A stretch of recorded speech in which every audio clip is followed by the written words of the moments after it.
بچے بہت چھوٹے میں کھا جاؤں گی.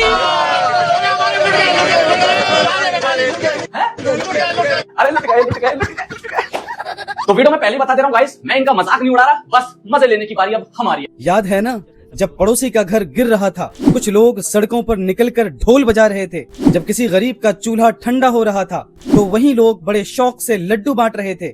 تب نفرت آنکھوں پر اتنی گہری تھی کہ سامنے والے کی تکلیف اور اس کی انسانیت دکھائی نہیں دے رہی تھی. تب سب کو لگ رہا تھا کہ یہ بلڈوزر صرف ایک ہی راستے پر چلے گا اور کبھی مڑ کر واپس نہیں آئے گا.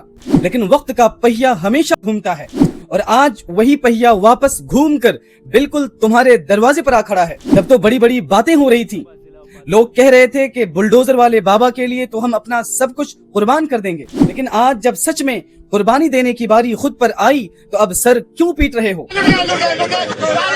دشمنوں کی تباہی میں مزہ آ رہا تھا تو آج وہی بلڈوزر اتیاچار اور ظلم کیسے لگنے لگا؟ کمال کی لاجک ہے. جب کسی اور کا گھر گرتا ہے تو وہ انصاف ہوتا ہے، اور جب وہی ہتھوڑا اپنے آنگن میں پڑتا ہے تو وہ انیائے ہو جاتا ہے. سچائی تو یہ ہے کہ نفرت نے تمہاری سوچنے سمجھنے کی صلاحیت کو ختم کر دی ہے. مسلمانوں سے دشمنی میں تم اتنے اندھے ہو گئے ہو، یہ بھول گئے ہو کہ قانون اور یہ بے رحم سسٹم کسی کا سگا نہیں ہوتا. جو آگ تم نے بڑے شوق سے دوسروں کے آنگن میں لگائی تھی، آج اس کی لپٹیں تمہارے اپنے ہی چھتوں تک پہنچ چکی ہیں.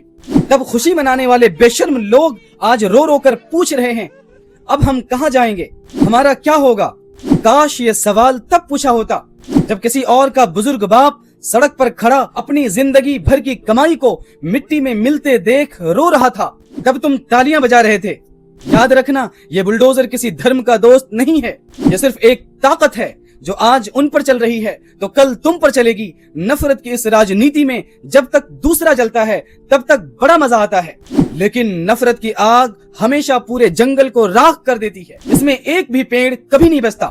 جو نفرت کی فصل تم نے خود بوئی تھی آج وہی کاٹنی پڑ رہی ہے. تو اب یہ رونا دھونا کیسا؟ اب یہ سر پیٹنا کیسا؟ اب بھی وقت ہے، اپنی آنکھیں کھولو، انسان بنو، کسی کے اندھبھکت نہ بنو، کیونکہ نفرت کی اس آگ میں سب سے پہلے انسانیت ہی جلتی ہے.